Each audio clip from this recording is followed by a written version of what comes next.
Hello everyone, कैसे आप सब लोग। Welcome back to my channel Aryans education hub. आज हम वापस से एक नए वीडियो के साथ आ चुके हैं जो है 10 अमेजिंग फैक्ट्स। आज हम लोग देखने वाले 10 ऐसे अमेजिंग फैक्ट्स जो आपने पहले सुने होंगे पर बहुत जन ने नहीं सुने होंगे, तो बहुत इंटरेस्टिंग और अमेजिंग होंगे। तो हम लोग शुरू करेंगे, पर शुरू करने से पहले एक बात मैं बता दूँ, अगर आपको ये वीडियो पसंद है तो like, share and subscribe my channel. तो शुरू करते हैं हमारे पहले वाले फैक्ट से। ये है हमारा fact number 1। It snows in the Sahara desert. यानी कि जो सहारा डेजर्ट है उसमें स्नोफॉल होती है, मतलब कि उसमें स्नो होता है, मतलब कि उसमें आया था snow. It snows in the Sahara desert. वो एक डेजर्ट है, डेजर्ट यानी कि बहुत गर्म जगह जहाँ पे रेत ही रेत हो, वहाँ पे स्नो हुआ था। और अब इसका रीज़न देखेंगे हम लोग। इसका रीज़न है rising air can cool, condense, and if the air is cold enough, its moisture can freeze to form snow crystals and then eventually a blanket of snowfall. तो यहाँ पे इसका रीज़न दिया हुआ है, यहाँ पे मैंने लिखा है इसे rising air can cool, condense, and if the air is cold enough, its moisture can freeze to form snow crystals. तो इसका मतलब है कि जो राइजिंग एयर मतलब जो हवा होती है वो जब बढ़ती है तब वो ठंडी, और वो अगर ठंडी होती है तो फिर वो कूल होती है, कंडेंस होती है, यानी कि वो हवे को और एटमॉस्फेयर को आके ठंडा करती है। And if the air is cold enough to its moisture, यानी कि अगर वो हवा ज़्यादा ठंडी हो जाए तो उसका जो मॉइस्चर है वो फ्रीज़ हो जाता है और स्नो क्रिस्टल फॉर्म होते हैं। जो स्नो के क्रिस्टल्स होते हैं वो फॉर्म होते हैं and then eventually a blanket of snowfall. और उसके बाद वैसे स्नो क्रिस्टल्स फॉर्म होके ब्लैंकेट ऑफ स्नोफॉल, यानी कि स्नोफॉल का, यानी कि स्नो का पूरा ब्लैंकेट होता है, यानी कि स्नो पूरा भर जाता है। तो अब बढ़ते हैं अगले फैक्ट की तरफ। Fact number 2। About 75% of your brain is made of water. अभी हमारा दूसरा इंटरेस्टिंग फैक्ट है कि about 75% of your brain is made of water, यानी कि जो हमारा ब्रेन होता है ह्यूमंस का, वो जो 75% उसका पार्ट होता है वो वाटर का बना हुआ होता है। अब हम देखेंगे ऐसा क्यों होता है।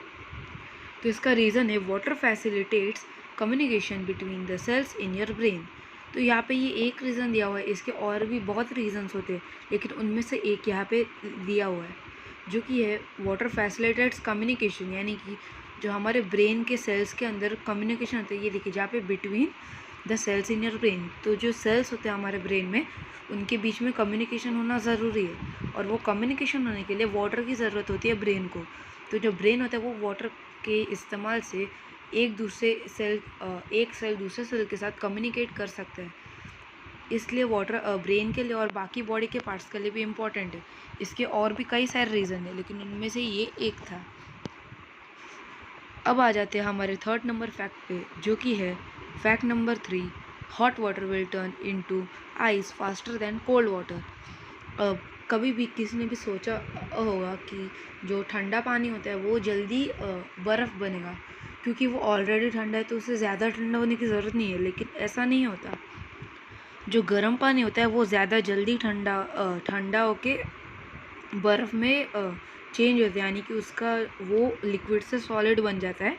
वो ठंडे पानी से ज़्यादा जल्दी होता है।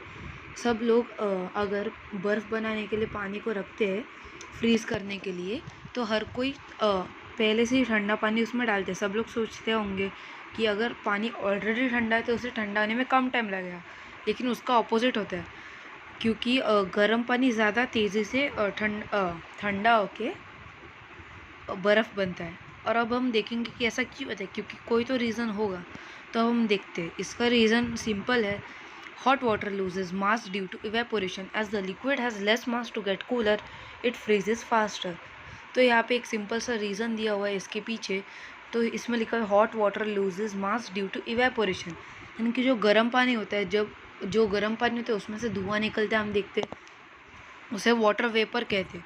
और जब वो धुआं हवा के साथ मिक्स होता है, वो उड़ता है, तब हम उसे इवेपोरेशन का प्रोसेस कहते हैं, जो जिसके वजह से बाद में जाके बारिश होती है।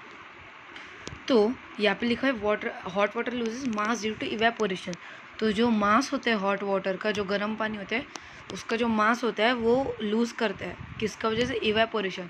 तो जब वो धुआं बन के उड़ता है तब उसका जो मास होता है वो कम होते जाता है, तो उसका मास बहुत कम हो जाता है गर्म पानी का। As the liquid has less mass to get cooler it freezes faster. अब जो ठंडा पानी होता है उसमें से मास तो निकलता नहीं है, क्योंकि उसमें वो इवेपोरेट नहीं होता ठंडा पानी डायरेक्टली, पर हॉट वाटर होता है, इसके लिए वो अपना मास लूज़ करते रहता है और उसमें मास कम होता है, इसके लिए वो जल्दी ठंडा होता है जो हॉट वाटर होता है। और जो ठंडा पानी होता है उसमें मास ज़्यादा होता है, इसलिए उसे सॉलिड में ट्रांसफॉर्म होने में ज़्यादा टाइम लगता है as compare to hot water. अब आ जाते हैं फैक्ट नंबर 4 पे, जो कि हमारा चौथा इंटरेस्टिंग फैक्ट है, जो कि बहुत इंटरेस्टिंग है। Koala sleep up to 20 hours in a day. आप सब तो जानती होंगे कि अब एक दिन अर्थ पे 24 आवर्स का होता है, तो उन 24 आवर्स में से जो कोलास होते हैं वो अबाउट 20 घंटे तक सोते हैं, यानी कि दिन में मुश्किल से 4 से 5 घंटे जागे रहते और अप टू 20 घंटा सोते। यानी कि दिन में अगर 24 घंटे उसमें से अगर 20 घंटा सो ही जाते, यानी कि मुश्किल से 4 या 5 घंटा जागते। तो ये एक बहुत इंटरेस्टिंग फैक्ट है कि वो 20 घंटे तक सोते हैं। और अब इसका रीज़न देखेंगे, इसका एक बहुत ही इंटरेस्टिंग रीज़न है। Koalas can sleep for up to 20 hours a day due to their low energy diet and the intense amount of energy required to break down toxic leaves। तो जो कोलास होते हैं वो अप टू 20 आवर्स के लिए इसलिए सो पाते हैं क्योंकि उनका जो लो एनर्जी डाइट होता है, मतलब उनका जो डाइट होता है उसमें एनर्जी कम होती है लो एनर्जी डाइट के वजह से, due to their low energy diet and the intense amount of energy required to break down toxic leaves. Fact number 5, the strongest muscle in the body is the tongue. तो हमारे body में कई सारे muscles होते हैं, ये तो हम जानते हैं, सारे के सारे लिविंग थिंग्स में मसल होते ही है। तो जो ह्यूमन बॉडी का जो मसल है, स्ट्रॉन्गेस्ट मसल है, वो हमारा टंग है। Fact number 6, ants take rest for around 8 minutes in 12 hour period. हम सब जानते हैं कि जो एंड्स होते हैं वो बहुत मेहनती होते हैं, जो कि हमें बहुत सारी अलग अलग चीज़ों से पढ़ाया जाता है, अलग अलग स्टोरीज से, अलग अलग चीज़ों से, कंसेप्ट से। तो मोस्टली ज़्यादा लोगों ने स्टोरीज और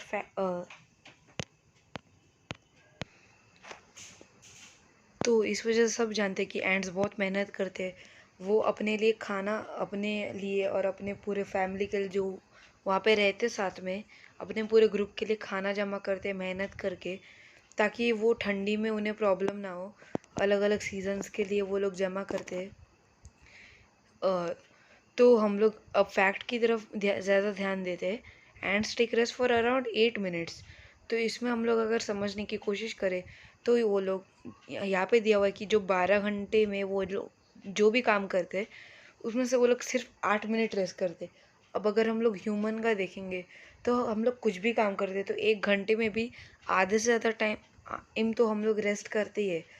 जितना टाइम हम लोग कोई भी काम करते हैं ह्यूमंस, उसमें से आधा टाइम तो अबाउट हम लोग रेस्ट करते हैं, आधा या फिर उससे ज़्यादा भी।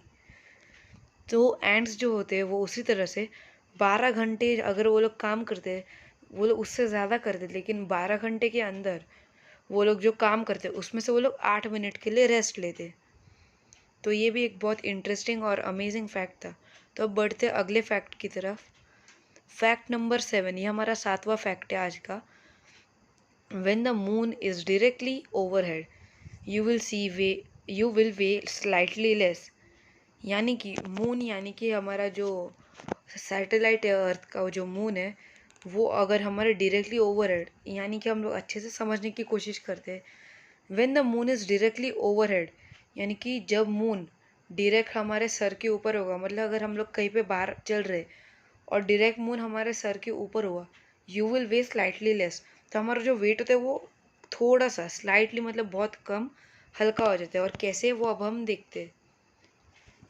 इसका रीज़न थोड़ा सा कॉम्प्लिकेटेड है, लेकिन अगर हम लोग समझे तो ये सिंपल बन सकता है। इसे समझना थोड़ा सा मुश्किल होगा, पर ये समझा जा सकता है बड़ी आसानी से। तो अब देखते हैं इसका रीज़न क्या है। As per the calculation, It is said that a person will weigh 0.48 gram lighter for a 100 kg person. तो जिस तरह से हम लोग यहाँ पे हम लोग परसेंटेज का एग्जांपल ले सकते हैं। मैथ्स सब्जेक्ट में हम लोग परसेंटेज कैलकुलेट करने के लिए 100 के ऊपर से डिनोमिनेटर को 100 रख के हम लोग कैलकुलेट करते। उसी तरीके से इसमें जिस तरीके से कैलकुलेशन किया है उसमें कहा गया है कि जो इंसान होगा वो 0.48 ग्राम लाइटर हो जाएगा फॉर ए 100 kg पर्सन। इससे हम लोग परसेंटेज और ऐसी बहुत सारी चीज़ें मैथ्स में हम लोग 100 पे निकालते। वैसे इसमें निकाला गया 100 kg के पर्सन के लिए 0.48 ग्राम लाइटर हो जाएगा वो। वैसे अलग अलग वेट के लोगों के लिए वो अलग अलग होगा। और 100 kg के लिए 0.48 उसमें से हम कैलकुलेशन कर सकते हैं। When the moon is directly overhead, they are going to weigh 0.5 gram lighter. As the moon attracts you in the same way, it attracts water when it makes tides. तो यहाँ पे इन लोगों ने बोला they are going to weigh 0.5 gram lighter. 0.5 gram lighter यानी कि 0.5 gram कम हल्का। As the moon attracts you in the same way it attracts water when it make tides. अब बढ़ते हैं हमारे अगले इंटरेस्टिंग फैक्ट की तरफ। अभी हमारा 8वां फैक्ट है। It is physically impossible for pigs to look up into the sky. अब हम ह्यूमंस जो होते हैं हम लोग हर रोज़ हमेशा हम लोग स्काई के ब्यूटी को हम लोग देख सकते कभी भी। सुबह को सनराइज़ या फिर सनसेट हो या फिर कोई भी टाइम हो हम लोग ऊपर की तरफ आसानी से देख सकते हैं स्काई को। लेकिन जो पिग्स होते हैं फिज़िकली यानी कि फिज़िकली किसी रीज़न के वजह से वो स्काई में नहीं देख सकते ऊपर। वो उसमें उनका कोई फिज़िकल रीज़न होगा कि किसी फिज़िकल रीज़न की वजह से वो नहीं देख सकते। उनके बॉडी में कोई ऐसी चीज़ की वजह से ऐसा होता होगा। लेकिन ये बहुत इंटरेस्टिंग फैक्ट है जो ज़्यादा लोगों ने अब तक नहीं सोचा होगा और जानते होंगे कि पिग्स ऊपर स्काई की तरफ नहीं देख सकते। अब आता है हमारा फैक्ट नंबर 9। ये भी एक एनिमल पे ही है जो कि एक एम्फीबियन है यानी कि जो पानी में भी रहता है और ज़मीन पे भी रहता है। वो है क्रोकोडाइल। तो फैक्ट नंबर 9 है अ crocodile can not stick it's tongue out. यानी कि जो क्रोकोडाइल होता है उसका जो टंग होता है उसके पास टंग होता है लेकिन it can not stick it's tongue out यानी कि उसका जो टंग होता है वो उसे बाहर नहीं निकाल सकता। जैसे कि हम ह्यूमंस कर सकते।